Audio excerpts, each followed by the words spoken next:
Hi,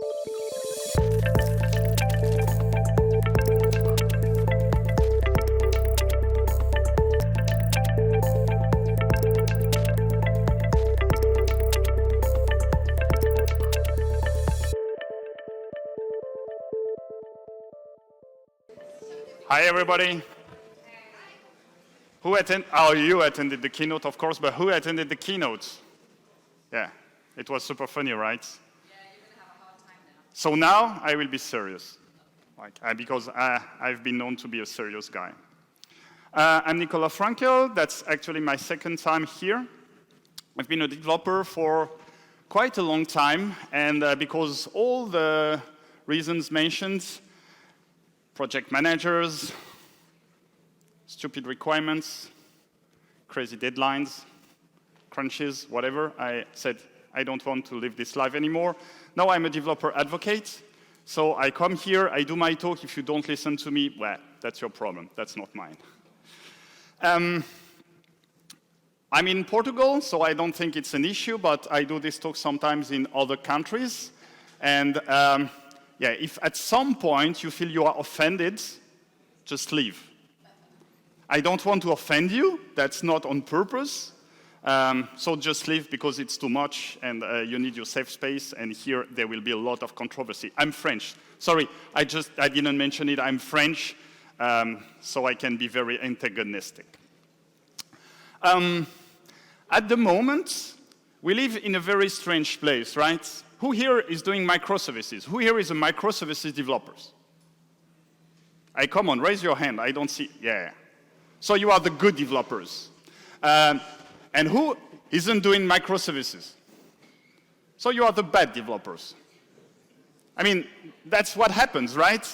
Everybody talks about microservices, and everybody should do microservices, and well.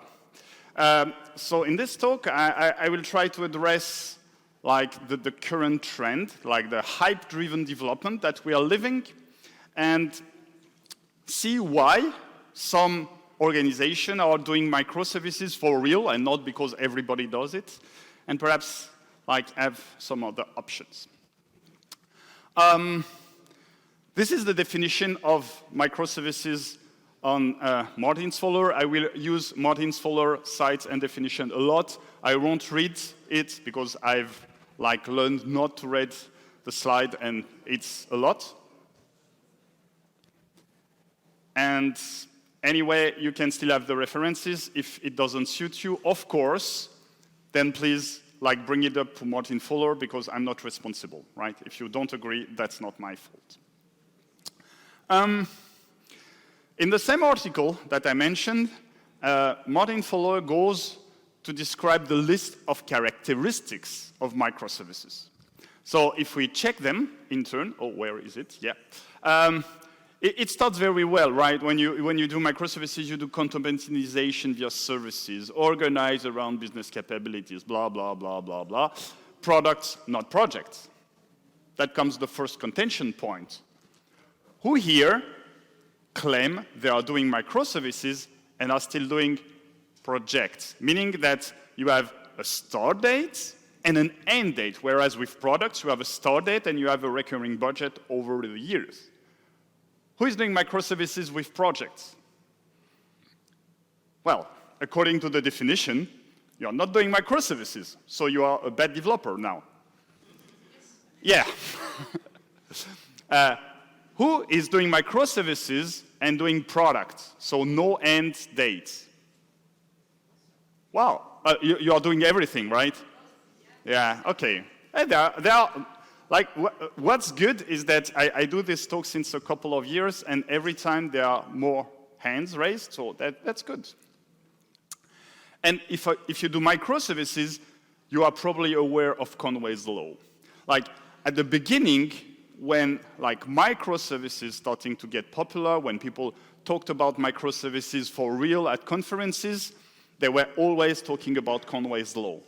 Conway's law is the idea that your communication structure inside the company will impact your architecture. And so they told, hey, look, we just reversed Conway's law. So we changed the communication structure, and we've got what we want. So because probably your communication structure is like this, UI specialist, middleware specialist, and DBAs, you have a 3-tier architecture. Makes sense. So again, if you want to have microservices, right, you just change your communication structure. Just. I mean, everybody knows how to do, right? The poster child for like those cross-functional teams is Amazon Web Services, like the 2-pizza team. So here, at least, they don't tell about 7, they don't tell about 6, they don't tell about less than 10, they tell 2 pizzas. So depending on the country and the size of the pizza, it's very flexible, right? They cannot lie. So the idea is we need to move from the team on the left to the team on the right. But somebody is going to be against it.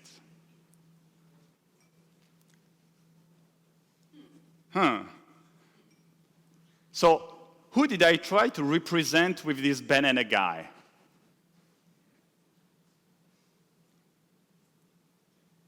Who is going to be your worst enemy in changing the organization? Look, I'm in Portugal. I was thinking in Southern Europe there would be this direct communication between like me and the audience, and then you are afraid or what? You had your coffee. So who is this guy? Management. And even worse, the middle manager. Middle managers are your worst enemy. Somebody is a middle manager behind. I'm a C-suit, so I'm saying like it's not me. Okay, so you sit above the millie, yeah. Yes, I'm like the top. Yeah. So you probably hired a lot of middle managers. Yes, so they can do the dirty work for me. Yeah, and probably they don't do it very well. So the problem is that here, in this team, to handle the people, you have a middle manager. Here as well, and here as well. And just before I go further and people tell, oh, Nicolas, he doesn't like middle managers, I had a couple of good middle managers in my career. 3 or 4 in more than 20 years. In general, and I don't want to generalize because, again, there are good middle managers. Middle managers are there to approve your vacation requests, to be the proxy of your raise every year. And when I say the proxy, it's because you cannot negotiate, right? It's like the word from God. They are just like the postman. And to do some reporting that could be automated. And for that, they are paid. It changes a bit, but at least when I was young, they were paid a lot more than me. So now that it's said, middle manager here, middle manager here, middle manager here. Where are the middle managers on the right?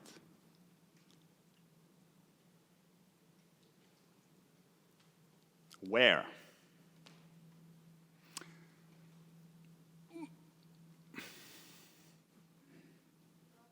No place for them, yeah. They will need to reinvent themselves. They will need to add value to the organization. They will need to be more than just the people who check your vacation requests. And so that's the problem, is that it will be very hard for the organization to change without them. And who is stupid enough to make their own role inside the organization irrelevant? So when I see microservices in like mature organizations, So the reality is much different. There is no organization, no Conway's law, no whatever. There is a tech person with enough power or enough convincing power or enough influence. They read something good about microservices somewhere. They say, well, let's do it. We will solve all our problems. They implement the microservices, and probably they can even do a good job on the tech side, but on the organization side, it doesn't match. And so they've got all the problems of microservices and none of the benefits. And because they are not stupid, they understand it, they leave. And who is going to maintain that pile of crap? That's you, right? Probably. Yeah. And now you understand why I left consulting. But at least they would have like microservices on their resume. And so they got better offer, better pay, and you will need to maintain it. And so the question is, why do people go for microservices all the time, despite all these issues? Because now we are not that stupid. We understood that something is not right. So Martin Fowler cites 3 main benefits for microservices. So let's check each of them in turn to understand if any of them warrants to move to microservices anyway. Strong module boundaries. If you have microservices, you have strong module boundaries because you have independent units of deployment. Now the question is, why do you have sometimes mono-repos? I have no clue. I cannot answer that. You need to answer that. But the idea is you have independent units of deployment. So you cannot depend on other microservices directly. You are pretty good. You have strong module boundaries. That's true. That's akin to saying that if I want to write with my left hand, I will cut my right hand. It will work, probably, but it's a super, super critical thing to do. There are many other ways to achieve the same benefits with much less trouble. Depending on your tech stack, you can have like arc unit rules in the Java stack to do the same.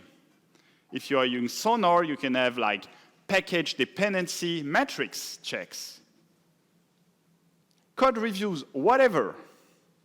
So there are other ways to achieve the same benefits. So strong module boundaries, I don't think it warrants microservices. Technology diversity, like diversity is the magic keyword. You forgot about diversity in your presentation, by the way, Kim. You forgot to mention diversity. Yes. Yeah. I mentioned it, but it'll be more women. Okay, so everybody loves diversity, right? And technology diversity, it's so cool, right? We can do whatever we want. Who here is a Java developer? Who wants to do Kotlin instead? Not that many. You were afraid, right? Because your boss is hiding somewhere. Well, I'm a Java developer, but I love Kotlin. And now I don't want to do Java anymore. So microservices, they are a good way. It's really, really hard for me to focus on something. So the idea is that what you call diversity and what you see as a benefit, on a personal level, it's super good. Like, I can do Kotlin. I'm learning Rust. I will do my next project in Rust. And all around me, there are Java developers. So when I leave, who is going to maintain my Rust crap? Because, well, I'm not a very good Rust developer. You again. No, I'm not a developer at all. You will maintain it anyway, believe me. So on the company level, it's already hard to hire good X developers, like good Java developers, or if you are a .NET shop, good .NET developers, or whatever. But imagine now you need to recruit in all the stacks that you have. It's a nightmare. So if you believe that technology diversity is a benefit, yeah, think again. it's not correct. Last, deployment time, and I think that's the thing. So if you are into DevOps, you probably know about the golden DevOps metrics, and one of them is the lead time. So this is a schematic project, specification, implementation, deployment. Specification, unfortunately, we cannot do anything. It's the business, and the business is like super slow. They change their mind, whatever, but we can do implementation and deployment. So the idea is we can reduce this lead time as much as possible. And that's the idea behind microservices, is we can reduce the lead time. So, okay, but how did we do before? So I'm not as old as the guy who spoke before. You confirm? Yeah. Like, he started to code when I was about 4 years old. Anyway, I still have some gray hair and a bit of experience. And we also had release when I was a young engineer. And we did release trains because we were not agile, right? We did waterfall. So like 4 times a year, there was this train. And we wanted to ship the train at this time. And I see you again. I'm horrible. And these release trains were very important. Like, the business was counting to deliver the feature during this train. So if you miss the train, the business was not happy. And, well, your raise was gone, right? No promotion for you. So we wanted to make sure that we shipped anyway. Because between those trains, it was not possible to deploy, but there was one exception. And the exception was if it was a critical bug fix. And so, because there was this rule, and we are very smart people, what did we do? We shipped critical problems in production just to be able to fix them and ship the feature as well that was not finished. Who did it?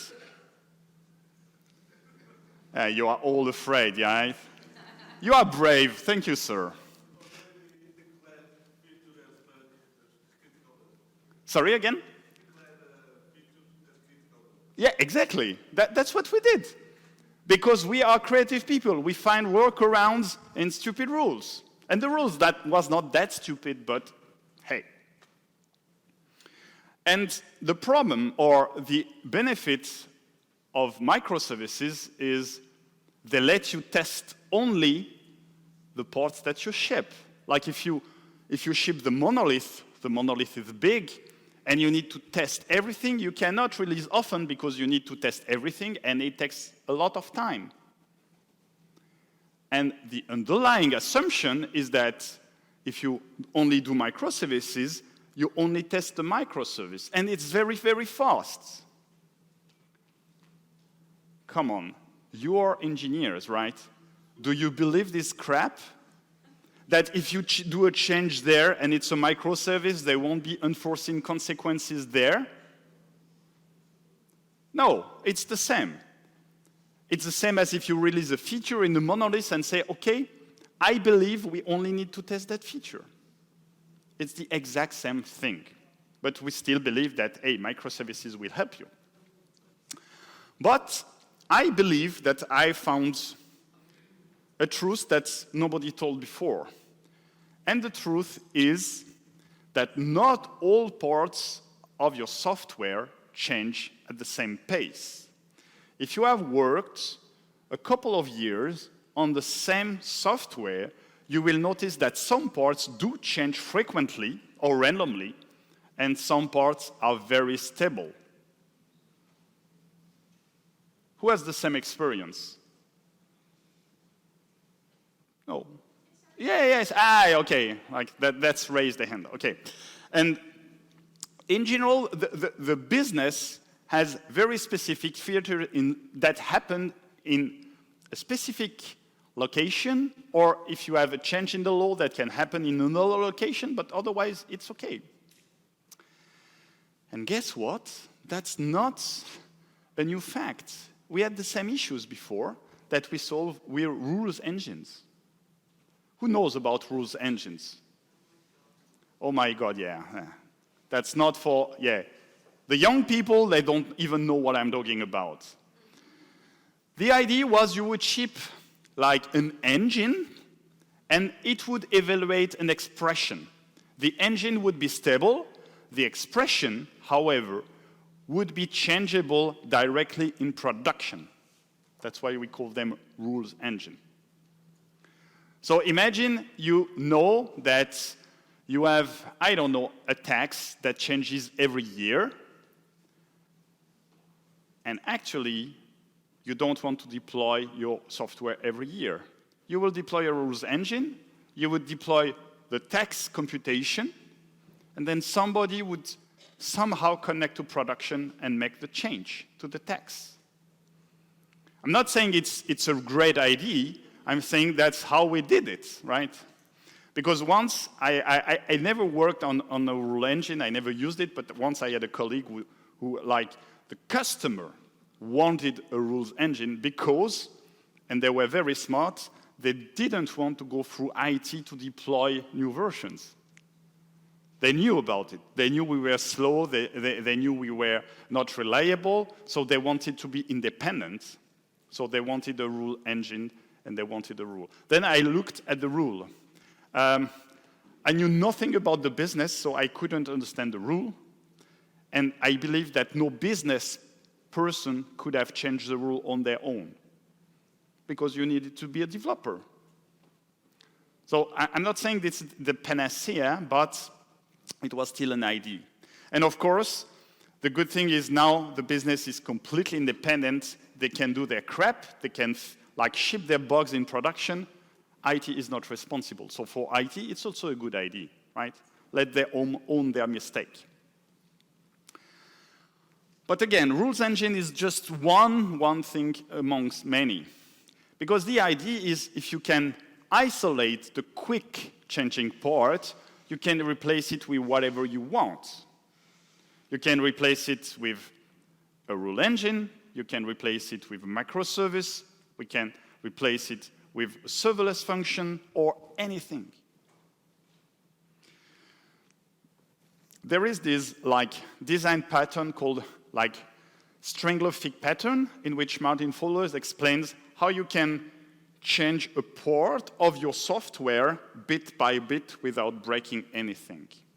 So the idea is you isolate the code port and then you strangle it bit by bit.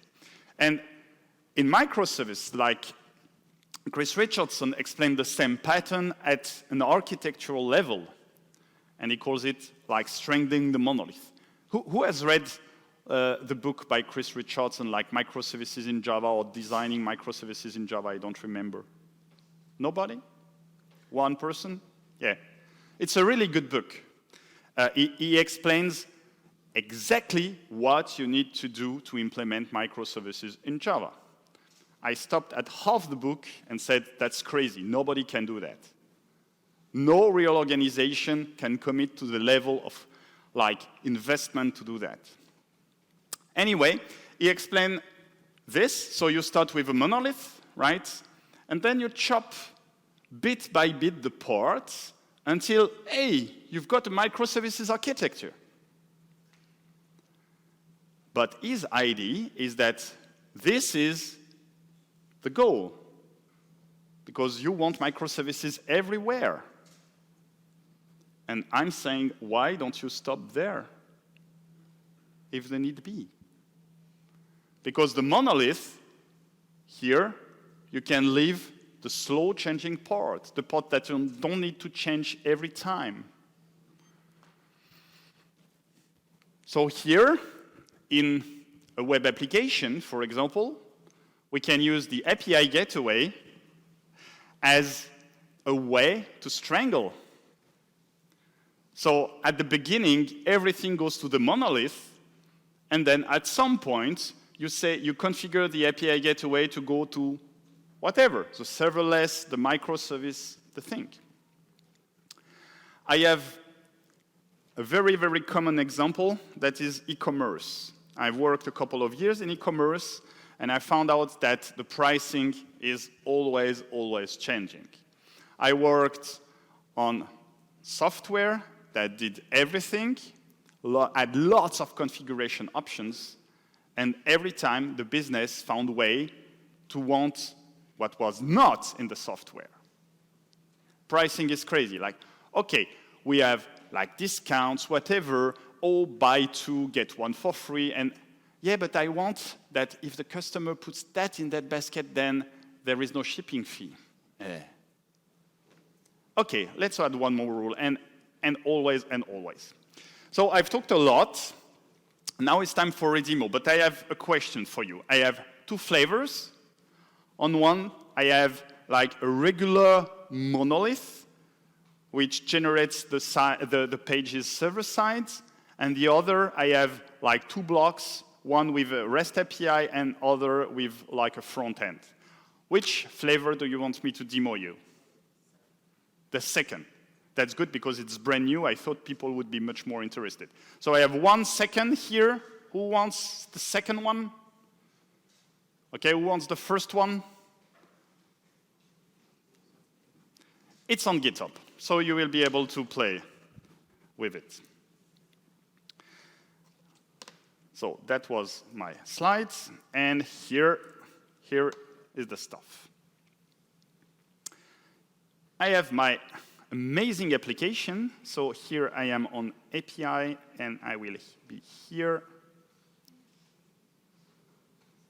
2 seconds, please.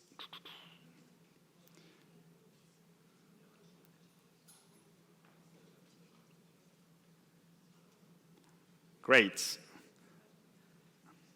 I will start the stuff, and I will explain you the code. Docker compose up. And I don't know why, but recently I have this resource saver stuff, and it takes ages to start. So I hope it will work anyway. So I have my two modules. The first one is Spring Boot application, like really, really modern. I updated yesterday, so if the demo doesn't work, you know that you should never, ever update your demo the day before. I'm still on Java 17. I use Kotlin because, as I mentioned, I really love Kotlin. And now perhaps this stuff has started.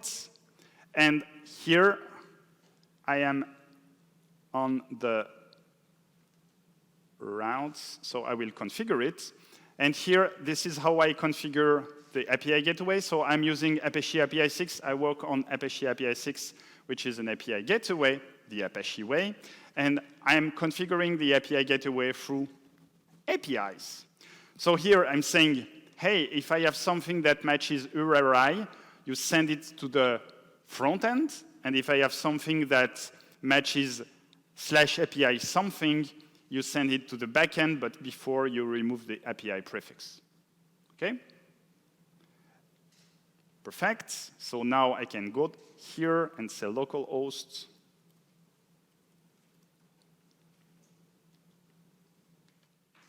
Amazing, right? It works. So far. So far, it works. So I can add stuff to my cart, and I can check the price. And here, very important, we see that, well, if you are close to the screen, here you can forget this is how I get the version of the backend, so it's not very important, but here I do the checkout. When I call the checkout, I get the total of the, here, this, and here I've got the cart. So in one payload, I've got everything that I need. And how does it work on the backend, on the code side? Who here is not a Java developer, because Kotlin is pretty similar to Java, but who here doesn't understand? Yeah. Pizdiec. What's your language? .NET. Hey, it will be okay.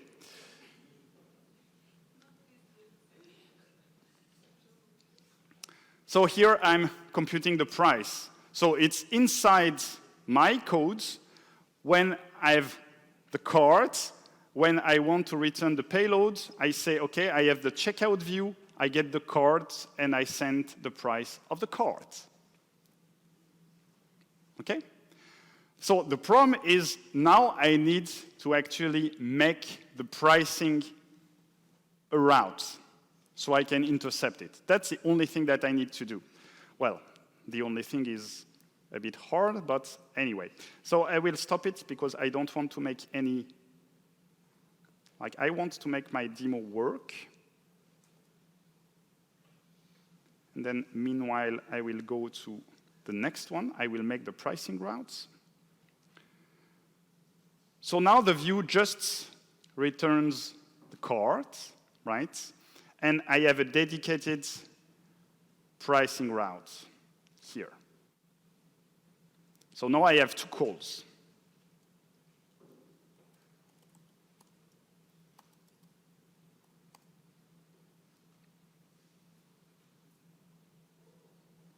No password, but that's fine.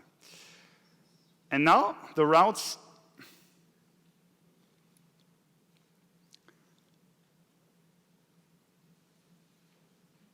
are the following.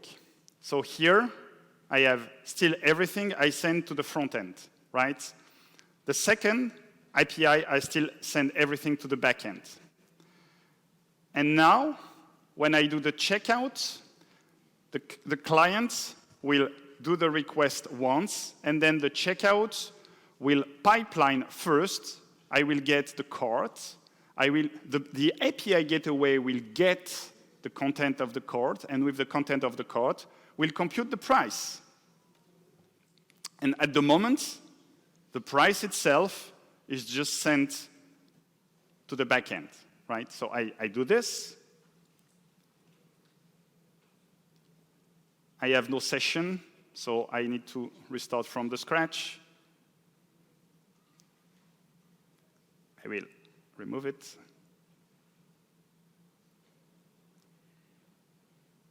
So I do the checkout, and the response is the same. And here, if you come closer, we'll see the origin is the monolith. So that's hard-coded.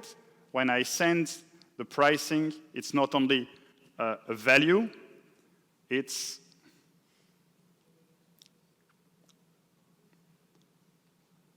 an origin. Okay? So I am at this stage, and it's done. The next step is actually to say, okay, I will just configure so that instead of API price being sent to the backend, I will send it to an Azure function. Why not? That is bad, and it has nothing to do with my demo. Yes. And now I don't deploy anything anymore. It's a magic trick. If I refresh, it takes a bit more time because now I need to go to Azure. Request failed timeout. It's really bad. Yes. And now, here you can see the origin is Azure. Yeah, because the serverless function was not hot, so you need to warm it up every now and then. Hey, it's just a simple demo. So without deployment, with just configuration of the API gateway, I was able to deploy a new version of the code. Of course, the serverless function was pre-deployed, but then I can change it very, very often. And here, I had to write JavaScripts to do that because on Azure, I cannot just copy-paste my Kotlin code. I had to do the same stuff in JavaScript. But you can do whatever you want. I mean, it's up to you. And done. So here is the configuration. Everything goes to the front end, then API goes to the back end, then API's checkout goes both to the back end and back to the Apache API 6 to go to API price that go to the false. So in this talk, I've shown you that please don't do microservices. Please don't do hype-driven development. You are paid. The previous talk about thinking for yourself. I think that's a lesson that most engineers have forgotten. We like to follow patterns. We like to follow trends. We need to change it. If you want to be a successful developer, architect, or whatever, you need to think by yourself. You know about the two types of brains, right? The fast mode and the slow mode. The fast mode doesn't consume any energy. It's very easy. But the problem is most of the decisions we need to take, we need to use the slow mode. And it's not that comfortable. We can probably fail because what I believe, it's better to fail by trying something new than to fail doing the same stuff over and over. And if you do microservices in the wrong organization, and as I've shown you, most organizations are not fit for microservices, you will definitely fail. And it's not because you have microservices on your resume that you will get better hired. Or, if I need to be more precise, you might be hired, but probably not by the companies that you want to work for. Because the company that hire for microservices are very, very specific. Thanks for attention. You can follow me on Twitter, but it's dead anyway. You can follow me on Mastodon. You can follow me on Blue Sky. I don't know where you can follow me. I've created lots and lots of accounts everywhere. If I got you interested in the demo, here is the demo. It's on GitHub. It's available. Please store it, fork it, play with it. There is a bit.ly link, so I can check how many people did actually clicked on the link. And I have had not so good surprises. And though the talk was not about Apache API 6, you can have a look at Apache API 6, the API gateway. And now, how much time do we have for questions? How much time do we have for questions? Okay, let's start questions, and I will be moved away from here when there is no more time. Does anybody ask a question? When I have no question, it's always between, hey, it was the greatest talk ever, there is no question, it was crystal clear, or it was the worst talk ever, and I don't want to shame you publicly. So if I have one question, at least I can believe that I'm in the middle. No question. One question. Thank you very much. Yeah, actually, it's somewhat related. The thing I want to ask is regarding what you have monoliths and microservices. And sometimes I see that organizations try to impose on developers also the types of technologies they want you to work on, or they want the business to be built on, sometimes because it's easier to hire people from newer trends and so on.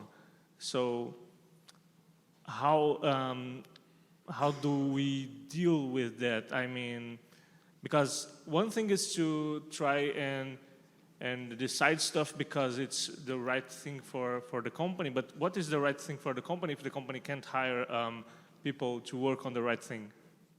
That's a good question, and you already tried to touch on some subject. I was talking about hiring, you were talking about hiring. The first question is, who does the hiring in your organization? Do you have an HR filter that has absolutely no clue about developers, but they need to be somehow involved because that's how it works? Or are you completely independent in hiring? Depending on your case, you might orient yourself in one way or another. And that's the problem of such questions. And that's what I try to touch, is that it's not one-size-fits-all answer. It depends on so many parameters on your side that I cannot easily answer. What I can ask you is always ask questions. And probably, most of the time, by me asking you questions, you will come to your answer. Yeah, thanks. So if you want me to ask you questions afterwards, come to me. That's my superpower. My superpower is saying no and asking questions. Yeah, the gentleman here has questions. But the mic is on the other side. Hello, Okay, who is talking? it's me. Hello. Hello. I have a question. If we put all our slow-moving code on a monolith, how do we prevent the monolith from being stale? Sorry, could you please repeat a bit louder? Okay, so if we put our slow-moving code in the monolith, how do we prevent the monolith from being something that is stale, that no one knows how it works? Because we are putting all our development effort on top of the microservices. So the question, as far as I understand, is how do you know how something that you don't maintain works? Because eventually, if you are putting all the code that you are not actively maintaining, because basically it works, so why keep changing it? And you are putting all the code that you want that has development and it's always changing on new microservices. How do you prevent the original monolith from being stale? So from being something that basically all your effort is looking at the microservices and no effort is being put on the monolith. So what happens to the monolith in 2 or 3 or 4 years? There is an assumption in your question, right? But first, it has nothing to do with microservices and monolith.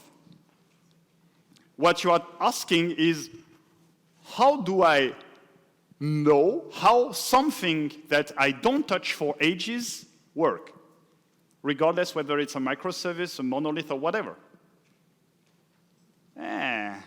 And your assumption is, because we have no documentation, we need to constantly work on the code base to understand and to share knowledge. I told you I have lots of experience. There's no better documentation than hands-on. So you have your answer. How do you document a piece of software? If the only way that you have to share knowledge is to constantly work on something, then your problem is not about architecting, about monolith, about microservices. The problem is, how do you document, your assets? Yeah, but for example, if you have a repo, like you were talking You have, about. sorry, could you please louder? I'm old. Sorry. For example, when you were talking about the monorepo and multi-repo strategies, if I'm putting all my efforts, I have a multi-repo, so I have a repo for my monolith, I have repos for my microservices. Microservices are the thing that is being changed all the time because they deal with all these fluctuations, like pricing, as you were saying. Basically, there will be a repo for the monolith that will kind of die and be alone forever, right? Because the monolith is the monolith, right? But again, it has nothing to do with monolith. Your question is, how do I keep the knowledge of something that I am not actively working on? So you have an issue with knowledge management. Yeah, I get what you're saying. So even if I have a monolith, I'm going to have some core functions that will never be changed, so they will be stale either way, right? They will be stale, but if something works, why do you need to change it? Again, the assumption is you want to have an understanding of something that you didn't touch. There is documentation for that. I cannot answer better in that case. Or if I didn't understand, come to me afterwards. I will be there for the whole day. Thank you. Other questions? I have a different perspective. I work with a big monolithic application, and we try a lot to split it and shop it down.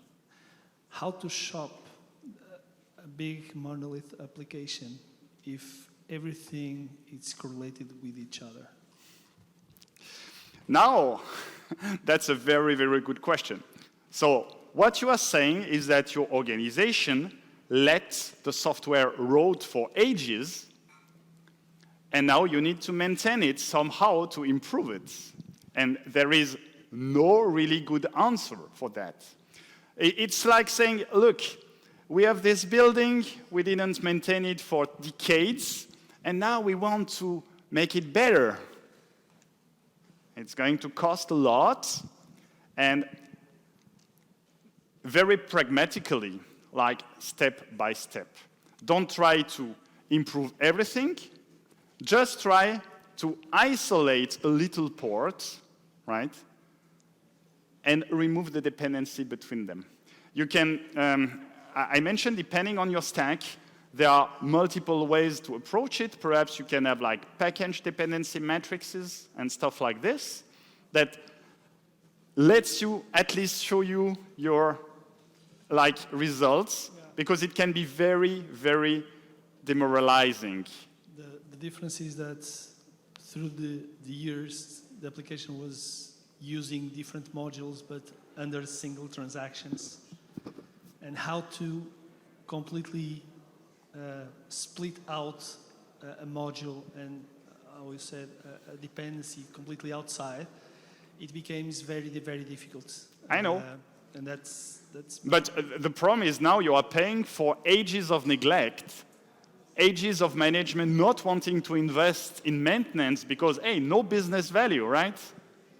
So there are multiple ways. Most of the time, the people do, hey, let's do a rewrite. Huh? That's the time where actually you can probably convince your management to do a rewrite.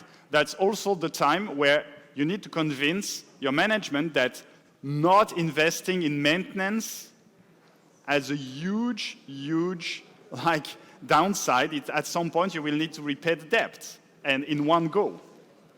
Now, to approach it, I mean, I never did it, but what I would like recommend is you start from a little piece of code that is quickly changing, but really little. It might be a class, it might be perhaps a package, and then like get to through Sonar or whatever to check the metrics, the like dependency towards, like and inward, and try to change them bit by bit with tests all the time. No, I'm not kidding, right? So you can isolate that with, and you make it as a black box.